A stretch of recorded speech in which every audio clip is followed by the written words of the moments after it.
Diam ya nak ya. Nanti kalau udah besar jadi Tuhan kok ya.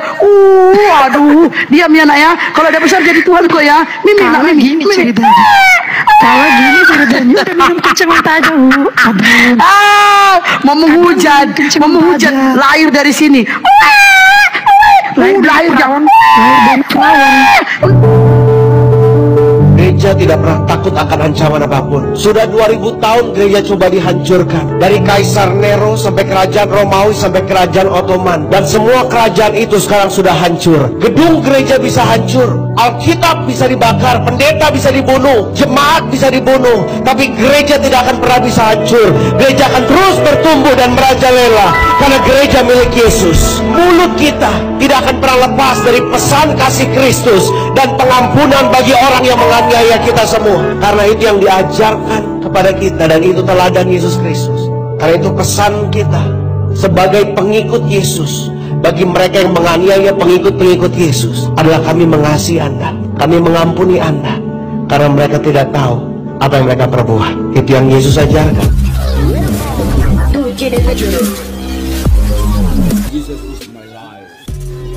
Shalom sahabat yang terkasih dalam nama Tuhan Yesus, puji Tuhan kita bertemu kembali dalam kasih-Nya. Sahabat yang terkasih, kita akan melihat video bagaimana polemikus muslim di situ dengan bebas, dengan leluasa menghina, mengolok-olok, menghujat Tuhan kekristenan. Kita lihat dulu videonya sahabat. Membuat susu sehingga dia menetek. Berarti Anda tidak paham mengapa dia inkarnasi. Anda kan menghujat. Anda menghujat. Itu dia perbedaannya. Makanya kami bilang orang yang percaya karena kami percaya kepada perkataan Yesus. Diam ya nak ya. Nanti kalau udah besar jadi Tuhan kok ya. Aduh. Diam ya nak ya. Kalau udah besar jadi Tuhan kok ya. Mimi nak Mimi. Ceritanya. Kalau gini ceritanya udah minum kacamata aja. Mau menghujat. Lahir dari sini. Lahir dari perawan. Kasih Mimi. Nanti kalau ada besar jadi Tuhan ya nak ya. Kalau ada besar jadi Tuhan. Kandung dari Roh Kudus. Mimi dia. Anda sampai Yesus lahir dari mana? Mimi. Astagfirullahaladzim. Dah lah, kau tuh menghujat turun aja kau. Berdua menghujat. Aduh, Allah Akbar. Itulah kalau Oten dah kalah ini dia menghujat ya kan, dihujat balik aja, selesai. Capek aku menghujat, balas hujatan. Coba yang agama Kristen typing dulu di bawah. Udah dulu aku minum dulu ya. Aduh, astagfirullahaladzim. Padahal di situ melakukan, bukan mengabulkan. Ayo, teh. Ya sahabat yang terkasih, video ini saya dapatkan dari sahabat kita, seorang Kristen juga. Dia katakan, JDP tolong viralkan ini supaya ditangkap, katanya gitu ya. Tetapi tujuan kita bukan untuk ditangkap ini orang sahabat, tetapi dengan kelakuannya, dengan perbuatannya,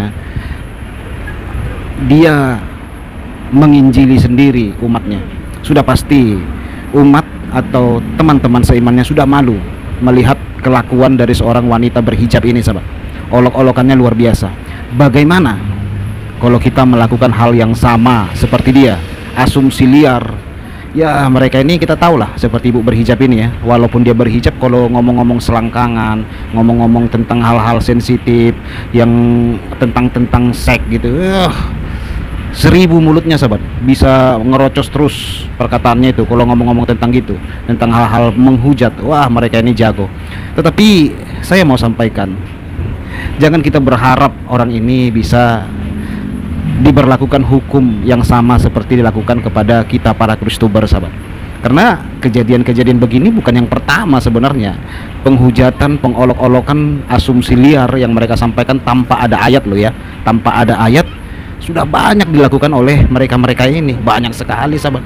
Ada lagi polemikus muslimah juga itu ya, saya lihat ya. Tiap hari yang dia bahas, maaf ini, kelamin Tuhan Yesus. Itu aja yang dia bahas sahabat. Ayatnya nggak ada, ya hanya yang penting menghujat gitu, yang penting menghina-hina gitu ya. Padahal mereka sendiri ngomong bahwa mereka mencintai Isa, kata mereka Isa itu adalah Yesus, tapi mereka hina-hina, mereka olok-olok sahabat, mereka hujat habis-habisan. Tetapi yang begini ya tidak terkena oleh hukum sahabat, karena ya kita tahu bagi mereka hal-hal begini, mengolok-olok agama lain, menghina-hina orang lain adalah dakwah. menyebarkan syiar. Nah, kenapa saya katakan begitu? Ya karena dibiarkan, sahabat. Karena adanya pembiaran begini, ya makanya mereka bebas. Kami kan nggak kena. Nah, padahal kita yang membaca saja sahabat, ditangkap. Bapak MKC kan membaca ayat jika rasul mereka dikerumuni jin gitu ya, kata Pak MKC, ada dibacakan ayat gitu ya, ditangkap. Pak Gracia Pelo juga kan, dia bacakan ayat, ditangkap.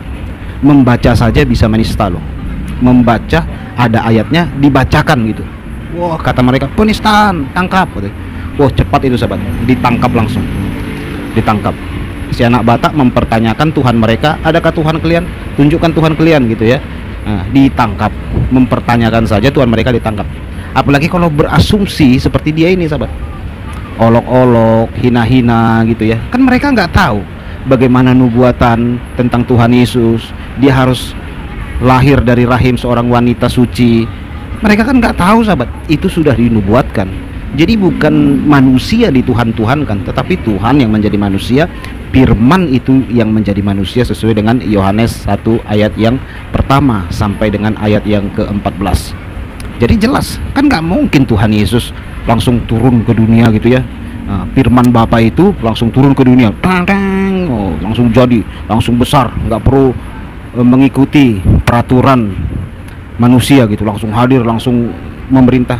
Ya tidak mungkin sahabat, pasti mengikuti proses, karena proses itu Tuhan yang ciptakan. Proses kelahiran, proses penciptaan manusia itu kan Tuhan yang membuat. Masa iya dia langgar sendiri apa yang dia buat? Ya, firman menjadi manusia udah pasti mengikuti proses yang Tuhan buat. Nah, kalau mau menjadi manusia ya harus mengandung dulu sekian bulan gitu ya. Nah, lahir ke bumi, jadi bayi dulu. Nah, itu proses yang memang Tuhan ciptakan, yang memang sudah Tuhan lakukan gitu loh. Kan nggak mungkin dia langgar firman-Nya. Ya pastilah dia jadi bayi dulu. Kan nggak mungkin langsung jadi manusia atau langsung turun jadi manusia, nggak perlu mengikuti proses. Berarti dia melawan firman-Nya sendiri, peraturan yang ditetapkan Allah. Itu sahabat. Kalau ingin jadi manusia harus mau mengalami proses ngandung, kelahiran, pertumbuhan dari bayi sampai remaja sampai dewasa. Ya harus mau mengikuti itu. Tidak ada manusia langsung 1 minggu langsung sudah dewasa, itu tidak mungkin. Jadi mereka kan nggak tahu. Mereka olok-olok, mereka berasumsi liar, padahal mereka katanya agama rahmatan lil alamin. Kata mereka, lakum dinukum waliyadin, agamamu agamamu, agamaku agamaku, kata mereka. Tetapi mereka sibuk mengurusi agama orang lain. Miris sih. Ya, tapi yang seperti ini saya katakan ya bagi mereka syiar, dakwah ya. Karena banyak loh, berapa banyak ulama-ulama mereka yang ngomong Yesus menikah sahabat, banyak sekali. Bukan 1, 2, 3 orang sahabat, banyak. Padahal itu tidak ada ayatnya ya. Yang mengatakan Yesus bukan Tuhan saja kan sudah penistaan. Yesus sendiri berkata bahwa dia Tuhan. Murid-muridnya sendiri berkata bahwa Yesus adalah Tuhan dan Allah. Yohanes 20 ayat yang ke-28, kan jelas. Banyak sekali. Malaikat juga berkata Yesus adalah Tuhan. Hari ini telah lahir bagimu di kota Daud Yesus Tuhan. Itu jelas sahabat. Malaikat, para imam-imam, murid-murid, orang-orang yang disembuhkan. Siapa lagi saudaraku? Ya, banyak orang yang bersama dengan Yesus berkata Tuhan. Bahkan Yesus sendiri berkata aku dan Bapa adalah satu. Yesus sendiri berkata aku adalah guru dan Tuhan. Tidak ada satu ayatnya pun, tidak ada satu ayat yang berkata bahwa Yesus bukan Tuhan, tidak ada. Atau Yesus sendiri berkata sesungguhnya aku bukan Tuhan. Atau Yesus menegur murid-muridnya berkata enyah engkau daripadaku, aku bukan Tuhan. Tidak ada. Murid-muridnya tidak pernah berkata Yesus bukan Tuhan. Tidak ada saudaraku. Malaikat pun tidak ada berkata kepada umat-umat atau murid-murid Yesus berkata jangan kalian Tuhan-Tuhankan Yesus. Tidak ada. Malaikat sendiri ngomong Yesus adalah Tuhan. Kan gitu. Jadi kalau mereka ini menghujat, tengoklah perkataannya itu, aduh. Tapi kalau kita ya melihat begini, kasihan mereka ya. Kasihan sahabat, liar sekali. Saya kasihan, saya doakan kok tadi itu orang Tuhan, jamah dia Tuhan, supaya dia bertobat mengenal Engkau sebagai Tuhan dan Juru Selamat. Ya itu yang bisa kita doakan sahabat. Saya percaya suatu saat ini dia akan mengerti dan mengenal kebenaran itu. Awalnya ngolok-ngolok ya, sama juga seperti kita dulu. Sering, saya pun dulu ngolok-ngolok juga sahabat. Wah, kalau saya sampaikan di bagaimana olok-olokan saya kepada Yesus sangat tidak pantas ya. Sering saya olok-olok Tuhan Yesus dulu sahabat, bahkan lebih parah dari ibu ini. Tetapi akhirnya saya dijamah oleh Tuhan, dibuat saya menjadi orang yang percaya, bahkan menjadi hambanya. Itu sebuah anugerah yang hebat dan yang luar biasa. Makanya saya selalu katakan, bangga kita jadi orang Kristen ya. Bangga sekali kita jadi orang Kristen sahabat. Haleluya, Tuhan itu adalah kasih. Dia adalah Alfa dan Omega, yang awal dan yang akhir. Puji Tuhan. Itu yang bisa saya tanggapi. Tuhan Yesus memberkati. Shalom.